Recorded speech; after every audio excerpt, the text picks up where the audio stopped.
All right, let's talk about the one tool that can literally make or break your game. It stands right between that amazing idea in your head and a game people can actually play. I'm talking about the Game Design Document, or the GDD. It's the blueprint for everything, and we're going to break down why it is so incredibly important. Look, we've all been there, right? You get that lightning bolt of inspiration, that this is it moment for a game concept. But how do you actually make it? How do you take that spark and turn it into a real project that a whole team can understand and build without everything just falling apart? Well, the answer is the Game Design Document. And before you zone out, don't think of this as some dry corporate document. No. Think of it as your game's North Star. It's the single source of truth that keeps everyone, and I mean everyone, pointed in the same direction. Now, this is a really important shift to understand. The old way of doing things was to treat the GDD like a stone tablet. You'd write it once at the very beginning, and that was that. The problem? It was totally inflexible. It couldn't change when you discovered something new and cool during development.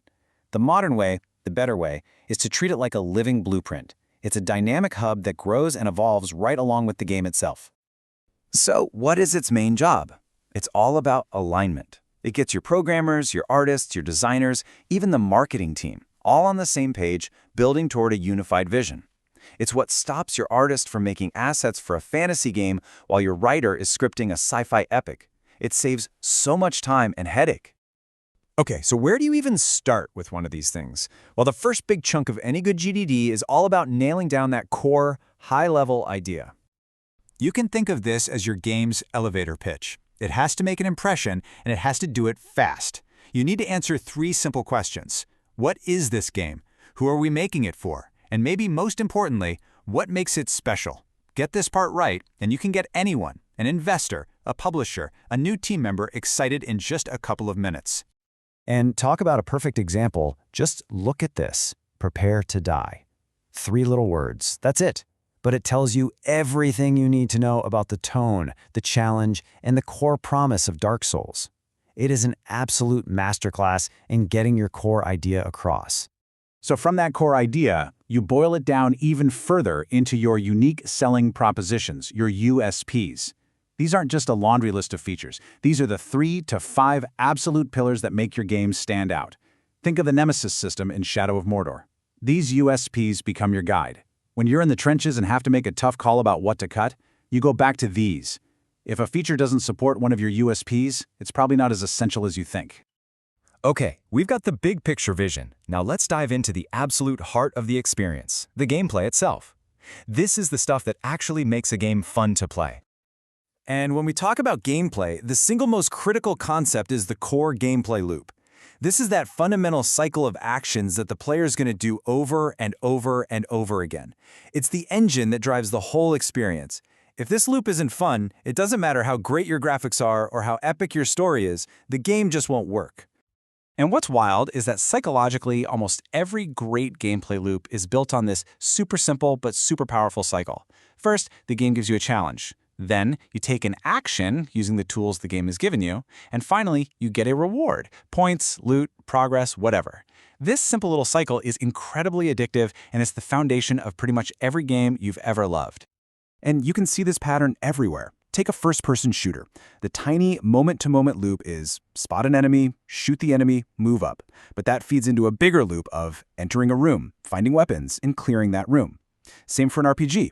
The micro loop is targeting an enemy and using a skill, which feeds into that bigger meta loop of accepting a quest, traveling, and defeating the boss. Great games are just layers of these satisfying loops. But of course, a great game is more than just a satisfying set of mechanics. So let's talk about how the GDD helps you weave all that into a world that feels real and alive. This right here shows how it all connects. The GDD isn't a checklist, it's a web. The story gives meaning to the gameplay, the art style and the sound design bring the world to life, and the level design is where it all comes together. It's the stage where the player actually gets to experience everything you've built. You know, one of the most powerful tools detailed in a GDD is this idea of environmental storytelling. It's the art of telling a story without a single line of dialogue. Think about it. Finding a discarded teddy bear next to a spent ammo casing tells a way more powerful story than just having a character explain what happened. It respects the player's intelligence. It turns them into a detective, piecing together the history of the world themselves.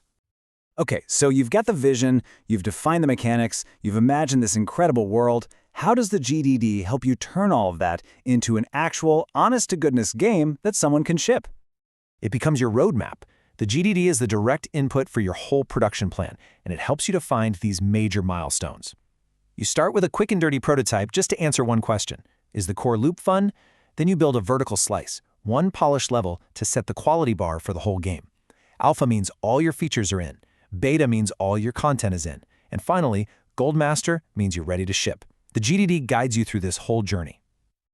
And that's really the key takeaway here. The GDD is the bridge. It connects that big, beautiful, creative vision with the day-to-day reality of development. It turns those abstract ideas into a concrete schedule of tasks and milestones that keeps the whole team on track and moving forward. To wrap it all up, this quote really says it best. A good GDD, one that you actually keep up to date, isn't just a pile of ideas. It is the central unifying force that turns a bunch of talented individuals into a real team, all pushing together to bring one single amazing vision to life. And that really leaves us with this final thought. When you treat the GDD as a living blueprint, it stops being this rigid rulebook that just stifles new ideas. Instead, it becomes a flexible guide. It's a shared understanding that gives everyone on the team the clarity and the confidence they need to innovate, to experiment, and ultimately, to build something truly special.